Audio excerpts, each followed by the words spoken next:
F1 ya? Ngomongin F1 sekarang susah jauh-jauh dari yang namanya uang. Habis gimana? Sesuatu kalau populer dan banyak yang suka, pasti bisa banget jadi ladang buat ngumpulin uang, ya kan? Ya sama kayak F1. Dengan F1 makin populer, maka makin gampang buat ngasilin uang. Apalagi emang di tangan Liberty Media ini, F1 bener-bener maju pesat. Dari yang hampir banget stagnan di masa akhir era Opa Bernie, tiba-tiba berubah jadi mesin uang baru buat Liberty Media dengan mencetak rekor pendapatan dari 2001 dan 2022. Udah gitu juga F1 terbukti bisa bertahan dari hantaman efek pandemi. Dengan semua fakta itu, nggak heran kalau F1 sebagai bisnis olahraga ini benar-benar menggiurkan banget. Salah satu yang tergiur pengen beli F1 adalah konsorsium dari Arab Saudi. Harga yang ditawar juga nggak tanggung-tanggung, 20 miliar dolar atau sekitar 270 triliun rupiah. Padahal di tahun 2017, pas Liberty Media beli F1 dari CVC itu, cuma ada di angka 4,4 miliar dolar atau sekitar 62 triliun rupiah. Artinya, kalau Liberty Media ngelepas F1 sekarang, itu bener-bener untung besar kalau dilihat dari nilai pas dia beli.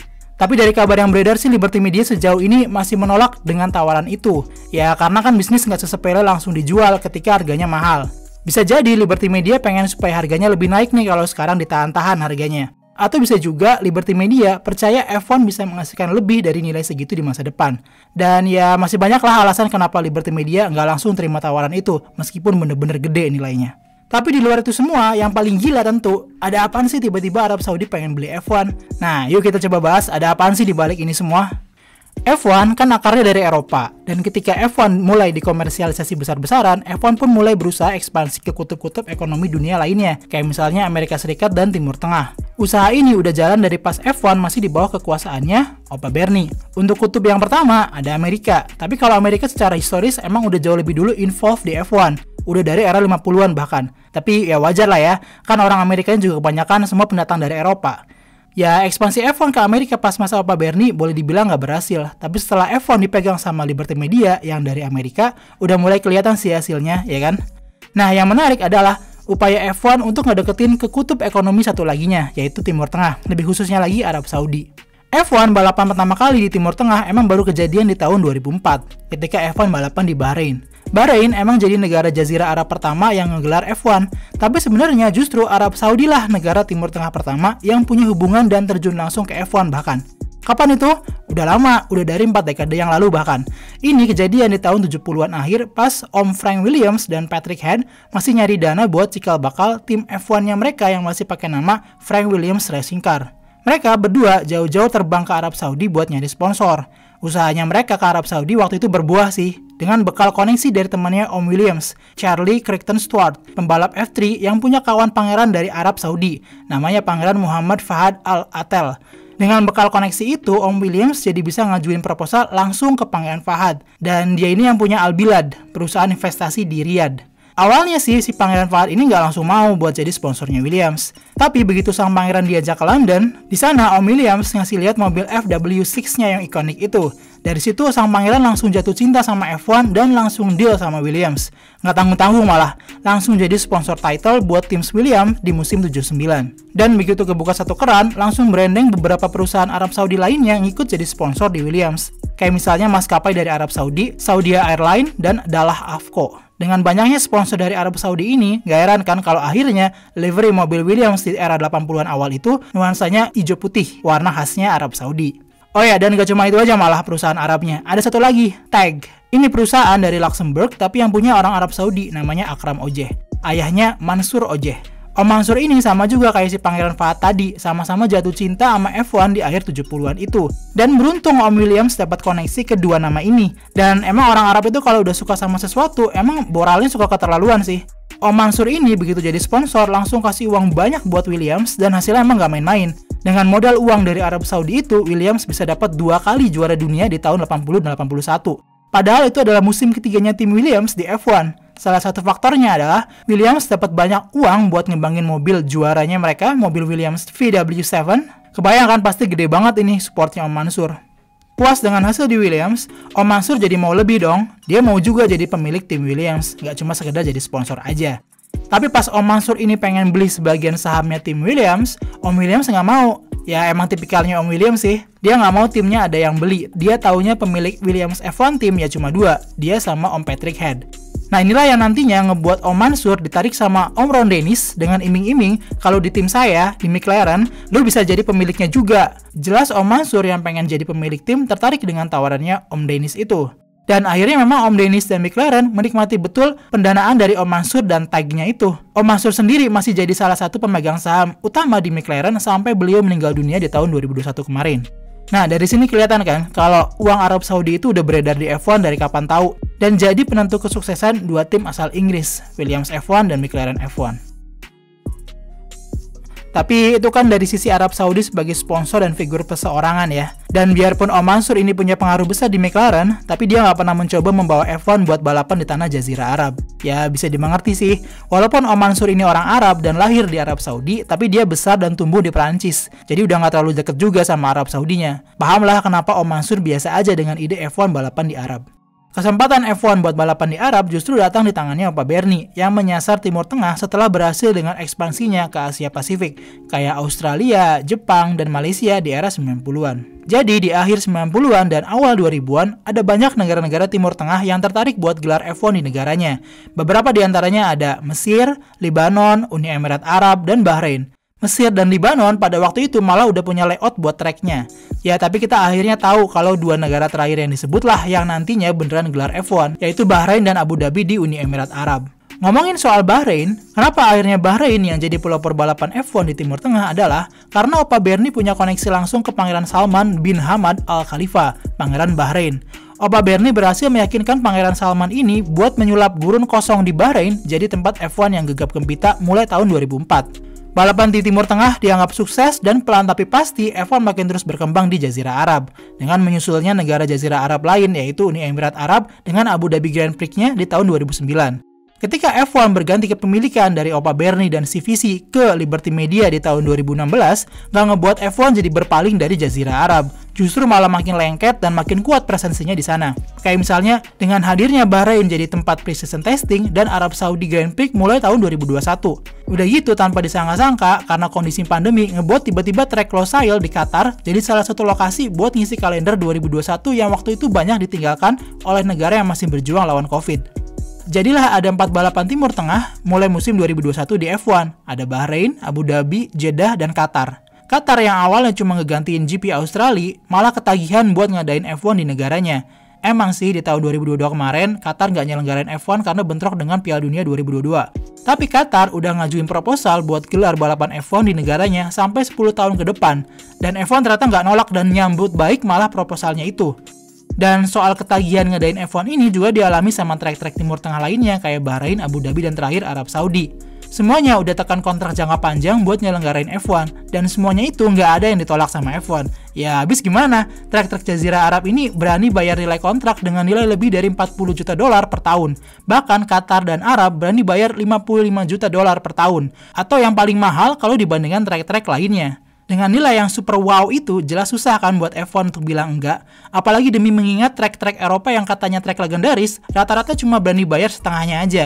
Kayak misalnya Silverstone atau Monza yang cuma berani bayar 25 juta dolar per tahun. Atau yang paling murah ada GP Monaco, yang katanya balapan paling mewah itu, nyatanya cuma modal 15 juta dolar per tahun. Jauh banget kan? Jadi bener-bener emang menang nama doang. Udah gitu, trek-trek Eropa umumnya nggak berani tekan kontrak jangka panjang. Mereka beraninya kontrak jangka pendek aja, kayak misalnya cuma buat 2 atau 3 tahun. Ya begitulah kondisinya. Trek-trek Eropa sekarang udah tinggal ngandelin romantismenya sebagai status trek legendaris di F1. Kalau terus begini, bukan gak mungkin beberapa tahun ke depan balapan F1 di Eropa cuma tinggal 3 atau 4 trek. Siapa tahu kan? Kalau kita perhatiin dari tadi, mulai dari zamannya Arab Saudi masih jadi sponsor di Williams, sampai akhirnya nyelenggarain balapan sendiri adalah nilai uang yang dikasih. Nilainya itu nggak pernah main-main dan emang beneran banyak dan nggak banyak cincong. Itu jadi salah satu alasan kenapa Arab Saudi ini nggak bisa ditolak sama F1. Tapi kenapa rentang waktunya kok jauh banget ya dari pas Arab Saudi pertama kali masuk ke F1 di era 70-an, terus baru nyelenggarain balapan di negaranya pas tahun 2021. Itu kan kayak ada jeda 40 tahun sendiri tuh. Jadi kayak kemana aja kok baru ngadain sekarang? Udah gitu juga nggak cuma F1 aja kan. Coba kalau lu perhatiin, semua ajang balapan di dunia tiba-tiba jadi kayak latah semuanya pengen balapan di Arab Saudi. Mulai dari Formula E yang udah balapan di Riyadh per tahun 2018, terus juga ada Rally Dakar, bahkan Rally Dakar yang udah ikonik dengan jalur Paris Dakar atau Amerika Latin aja, per tahun 2020 kemarin balapannya di Arab Saudi, Dan cuma di Arab Saudinya aja lagi. Nggak pakai pindah-pindah negara kayak di edisi-edisi sebelumnya. Sampai segitunya coba. Dan masih ada lagi nih, Dorna yang punya MotoGP juga udah deal dengan Arab Saudi buat ngadain balapan di sana seenggaknya paling cepat per tahun 2024. Itu belum ngitungin ajang-ajang balap lainnya yang lebih rendah ya kelasnya, kayak misalnya F2, balapan GT, atau touring car. Jadi kayak semua ajang balap tiba-tiba kumpul semua gitu di Arab Saudi. Dan kalau kita perhatiin, semua prosesnya itu kayak kedubrugan dan pengen cepet-cepet gitu. Kelihatan banget kan betapa sibuk dan jor-jorannya Arab Saudi buat fokus jadi tuan rumah balapan-balapan dunia. Kayak misalnya buat F1 aja, Arab Saudi yang belum punya sirkuit F1 sampai buru-buru bikin track baru. Ya ada sih sebenarnya sirkuit di Arab Saudi, namanya RIM International Circuit. Lokasinya sih sebenarnya juga bagus di Riyadh, di ibu kotanya Arab Saudi. Tapi sayangnya track itu dibangun di tengah-tengah gurun pasir yang sepi nganyep dan jauh dari mana-mana. Ya masa mau dijadiin tempat buat balapan F1 kan? Ya mana seru lah. Jelas nggak mau lah Arab Saudi. Maka tentu paling bagus kalau diadain di kota yang lebih maju dan ikonik. Dipilihlah Jeddah, yang emang jadi salah satu kota pelabuhan paling penting dalam sejarah Arab dan Islam. Diajukanlah trek jalanan Jeddah Corniche Circuit. F1 sih ya oke-oke aja, kan yang penting dananya aman. Cuma masalahnya adalah, waktu yang tersisa sebelum balapan dimulai udah tinggal 8 bulan lagi. Ini kalau bukan Bandung Bondowoso yang ngerjain, nggak bakalan kelar nih proyek. Tapi ya dengan modal uang yang kuat, udah nggak ada alasan lagi dong buat pemborongnya untuk nggak jadi tepat waktu. Dan emang track itu baru jadi 2 minggu sebelum balapannya mulai. Bener-bener nggak pakai tes-tesan, langsung dipakai balap. Ya jelas banyak kritik di sana-sini. Toh nyatanya balapan tetap jalan dan dianggap sukses-sukses aja. Tapi tetap sih, Arab Saudi sekalipun sebenarnya udah bisa pakai track Jeddah itu, mereka nggak puas. Dan buat kedepannya, Arab Saudi ini berencana bikin sirkuit beneran di kota Qiddiya, yang nantinya mau dijadiin pusat balapnya Arab Saudi gitu. Karena MotoGP juga maunya balapan di sana, dan kota Qiddiya ini adalah salah satu etape di Rally Dakar. Yang bikin penasaran adalah, Arab Saudi kan bukan negara yang kental dengan kultur balapnya. Kok kenapa tiba-tiba jadi latah banget buat ngadain balapan? Kayak kemarin-kemarin ini kemana aja? Jadi, salah satu alasan utama Arab Saudi tiba-tiba pengen nyasar pasar balap adalah demi diversifikasi pendapatan negaranya.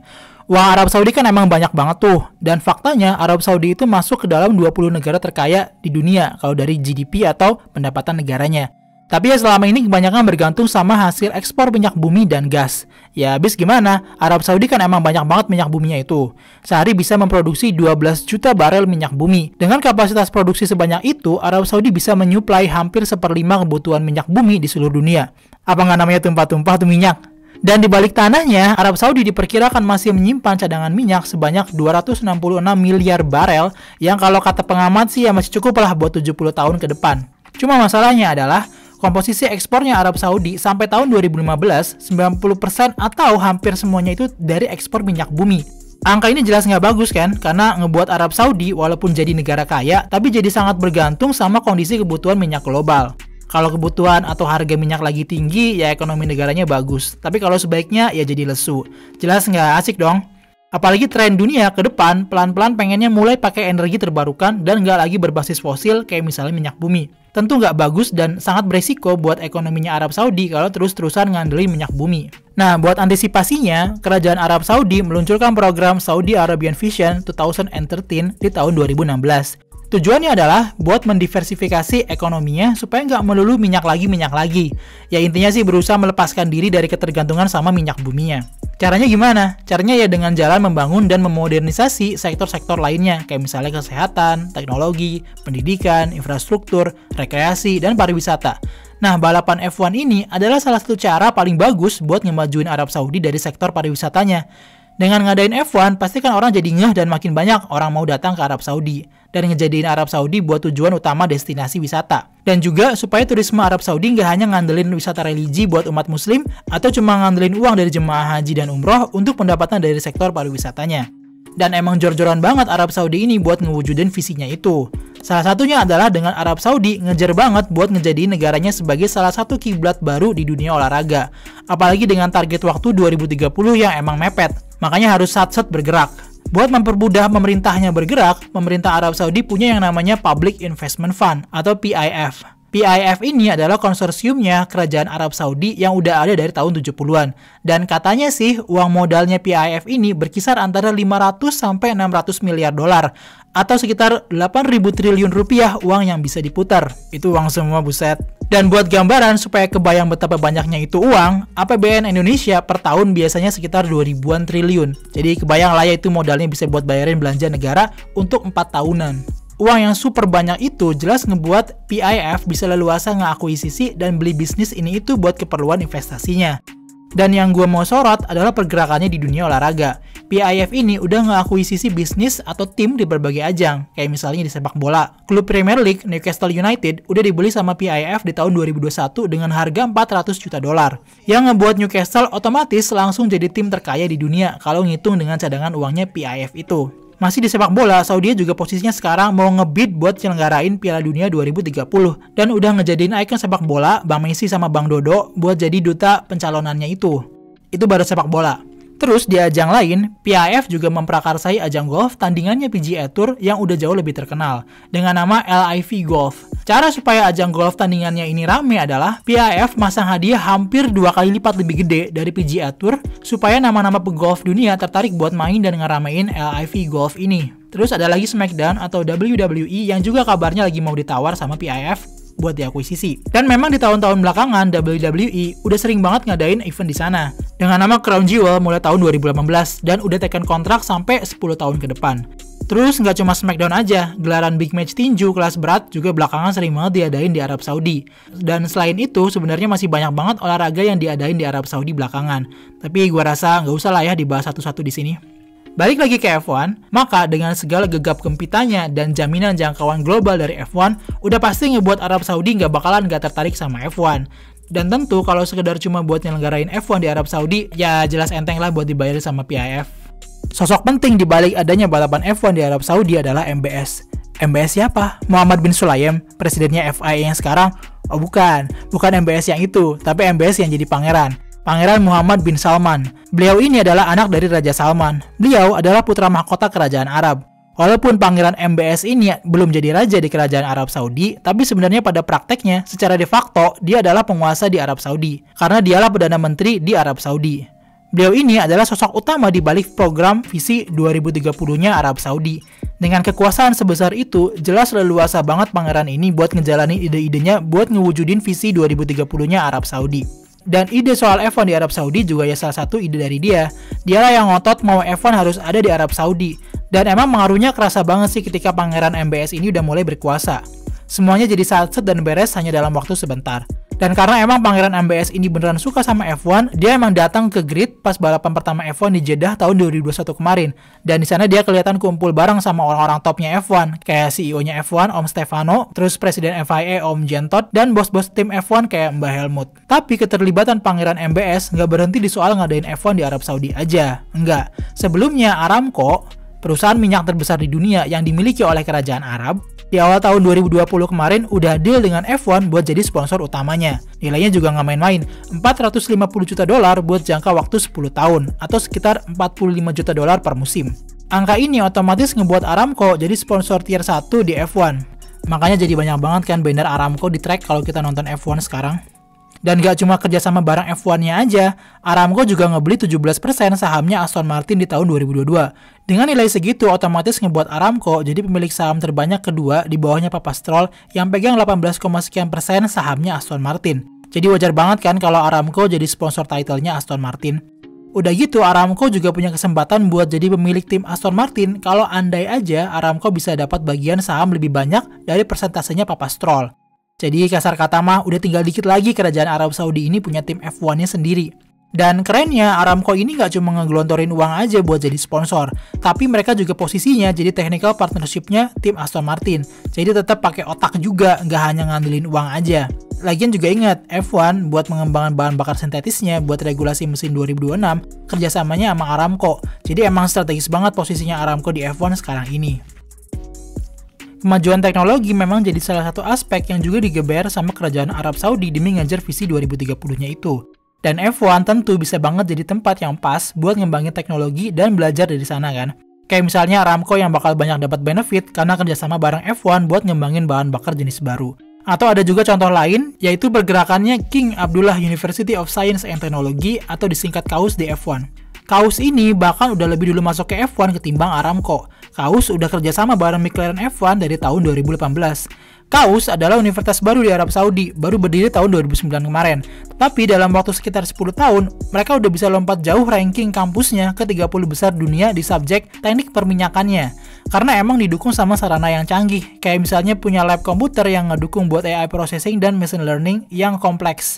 Dan karena memang universitas ini juga mahasiswanya khusus buat mahasiswa postgraduate semua, jadi nggak ada program buat S1-nya. Nggak heran kalau hasil penelitian dan publikasi jurnalnya jauh lebih gacor dan spesifik.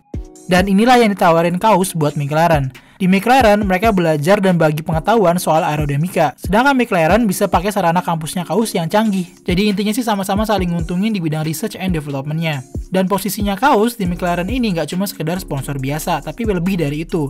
Selain saling belajar antara teknisi dan mekaniknya, pembalapnya McLaren, Lando Norris, udah pernah datang ke kampusnya KAUS dan ngadain kuliah umum di sana. Kebayang nggak sih lo kampus lu didatengin sama pembalap F1? Dan di Arab Saudinya, KAUS ini adalah kampus pertama di Arab Saudi yang ngebolehin mahasiswanya campur, cewek cowok. Karena sebelumnya ya kampus di Arab Saudi nggak ada yang bisa sekelas isinya campur cewek cowok ya. Terus juga bahasa pengantarnya full Inggris dan dosen-dosennya juga banyak dari Eropa atau Amerika. Jadi wajar kan kalau satset banget perkembangannya itu. Dan lu tahu siapa orang di balik KAUS ini? Ya Pangeran MBS juga. Pangeran MBS ini jadi salah satu board directornya dari KAUS. Jadi emang dimana-mana banget kekuasaannya Pangeran MBS di Arab Saudi. Dan kelihatan juga kan usaha dia buat ngebajuin negaranya. Dengan F1 jadi salah satu jalannya. Pangeran MBS nggak cuma pakai F1 buat nge-push supaya turis datang ke Arab Saudi lewat GP Saudi Arabia, tapi juga manfaatin F1 buat tingkatin teknologi di negerinya. Dan nggak udahan sampai di situ loh, masih ada satu lagi proyeknya Pangeran MBS yang juga nyangkut di F1, dan ini masih baru banget. Jadi Pangeran MBS ini bikin mega proyek Smart City gede-gedean di utara Arab Saudi mulai tahun 2017 kemarin.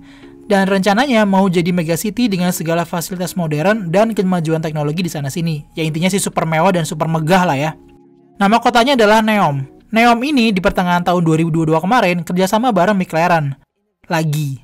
Bahkan Neom ini jadi sponsor title buat tim McLaren yang terjun di ajang Formula E dan Extreme E. Kelihatannya Neom mengincar teknologi elektriknya sih.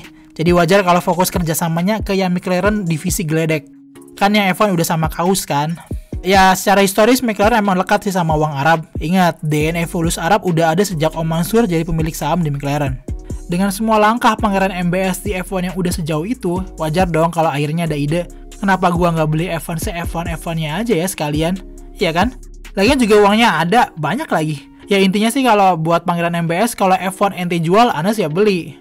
Tapi tentu semua langkah-langkah dan gebrakan Arab Saudi dan Pangeran MBS di F1 tentu banyak yang nggak suka dan ngeritik. Ya wajar lah ya, nggak mungkin kan ada orang yang nggak ada musuhnya. Pasti ada aja orang yang nggak suka. Sama kayak Pangeran MBS ini. Usahanya buat bawa F1 ke Arab Saudi dianggap salah satu cara buat melakukan sport washing. Jadi sport washing itu adalah usaha memakai ajang olahraga untuk bikin citra negaranya jadi bagus gitu.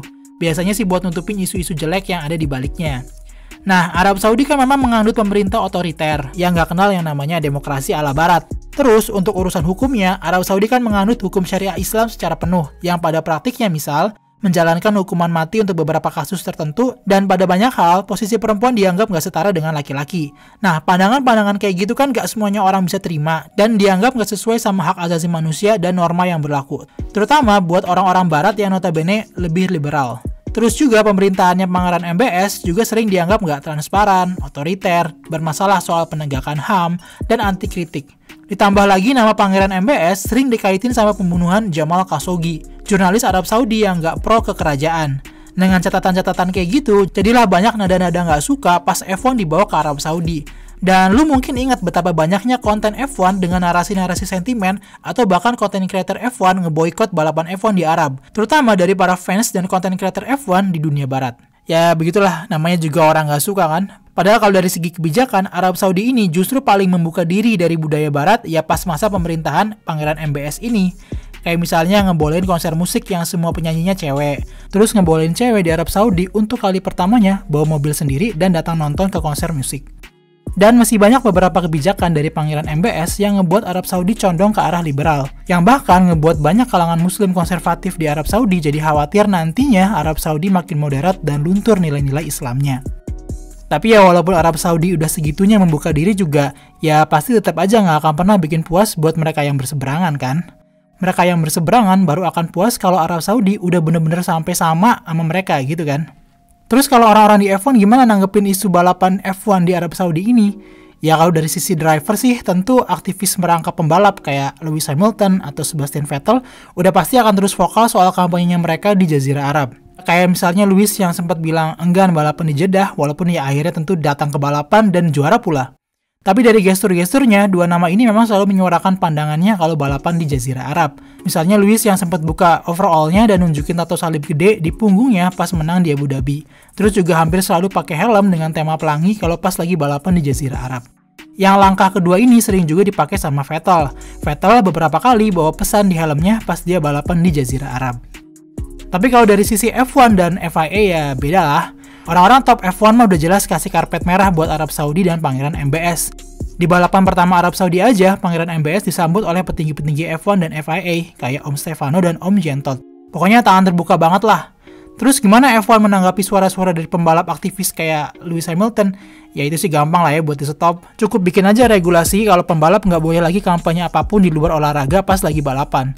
Kayak yang udah dilakukan FIA di akhir tahun 2022 kemarin. Mungkin regulasi ini nggak berhubungan langsung soal kampanye di Arab ya, tapi kalau mau dikaitin jelas adalah usaha dari FIA dan F1 supaya negara-negara Arab ini nyaman sama F1.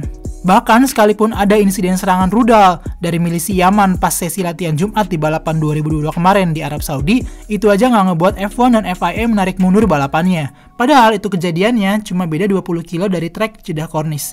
Deket banget kan? Bahkan asap kebakaran karena serangannya aja kelihatan dari trek pas lagi latihan itu. Tapi F1 tetap aja tuh maju terus pantang mundur. Susah lah emang kalau udah uang yang ngomong kan. Secara bisnis, F1 emang lagi bikin ngiler banget sih. Dengan total penonton sebanyak 1,5 miliar selama semusim, jelas adalah nilai yang luar biasa banyak. Buat perbandingan, penonton Piala Dunia 2022 dari babak awal sampai final totalnya mencapai 5 miliar penonton. Memang lebih banyak, tapi masalahnya Piala Dunia kan cuma 4 tahun sekali, sedangkan F1 kan tiap tahun ada. Apa nggak menarik banget tuh F1 buat dimiliki?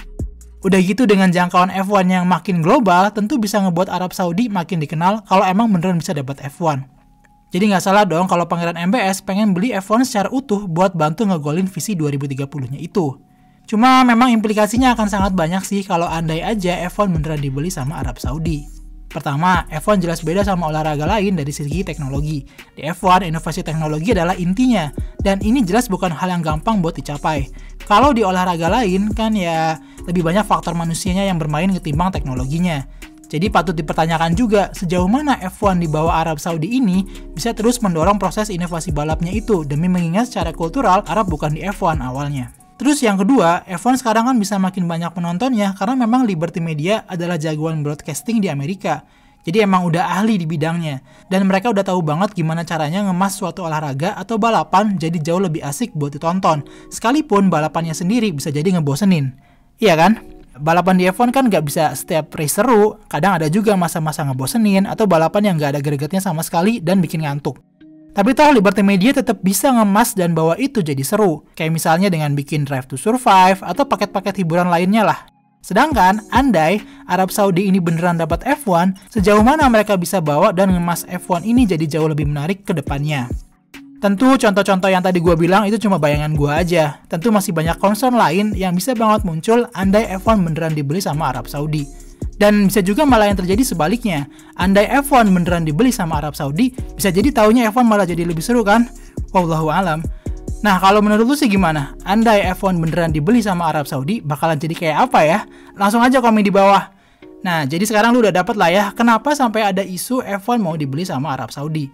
Tentu apa yang gua sharing di sini, sangat mungkin banyak salah di sana-sini, dan mungkin banget masih banyak cerita-cerita di baliknya yang gua nggak tahu. Karena jelas apa yang gua bisa tahu kan terbatas banget. Jadi kalau lu punya tambahan, koreksi, masukan, atau apapun, jangan segan buat komen di bawah. Dan gue juga sadar, beberapa materi di video ini bisa jadi termasuk sesuatu yang sensitif buat dibahas. Dan gue berusaha keras mempertahankan objektivitas gue di video ini. Dan oh ya, kalau lu ada rezeki lebih dan mau say thank you ke tim kami, lu bisa klik thanks di bawah video ini. Sekali lagi makasih banyak udah nonton video ini, dan jangan lupa like dan share kalau lu beneran suka. Sampai ketemu di video berikutnya. Dadah!